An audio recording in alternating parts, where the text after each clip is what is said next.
Good morning सगळ्यांना. से good morning बाबू.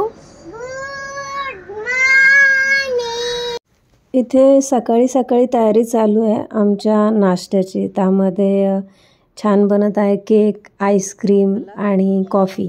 हे मला दिलं आहे तिने केक, कॉफी आणि आईस्क्रीम खाण्यासाठी. त्यानंतर घरच्या बाप्पाचे दर्शन घेऊन आम्ही थेट निघालो दरवर्षीप्रमाणे यावर्षी दगडूशेठ महाराजांच्या अभिषेकासाठी. खूप कमी गर्दी असल्यामुळे छान अभिषेक आणि दर्शनही झाले. त्यानंतर तेथीलच काही बाप्पांचे दर्शनही घेतले आणि थोडी खरेदीही केली. बाबू घेणूला गेल्यानंतर तुम्ही हे करता का मला नक्की सांगा. बाप्पांचे दर्शन झाल्यानंतर आम्ही थेट पोहोचलो महेश भुवनला मिसळ खाण्यासाठी. मिसळ खूप छान होती. तेथून आम्ही पोहोचलो थेट चिमूच्या आजीकडे आणि तेथे केले आम्ही तळणीचे मोदक. तळणीचे मोदक आम्ही बाप्पाला दाखवून आम्ही आलो आमच्या घरी. घरी माझे ऑलरेडी मोदक झाल्यामुळे मी आज माझ्या बाप्पासाठी खीर बनवणार होते. खीर बनवून मी माझ्या बाप्पाला नैवेद्य दाखवलं. बाप्पाची पूजा करून मी लागले संध्याकाळच्या स्वयंपाकासाठी. तोपर्यंत चिमूची इकडे शुभंकरोती चालू झाली.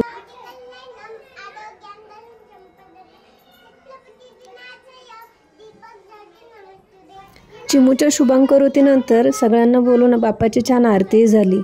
आज तुम्ही तुमच्या बाप्पासाठी काय गोड बनवलेत मला कमेंट करून नक्कीच सांगा. आणि व्हिडिओ आवडल्यास लाईक आणि सबस्क्राईब नक्की करा. थँक्यू.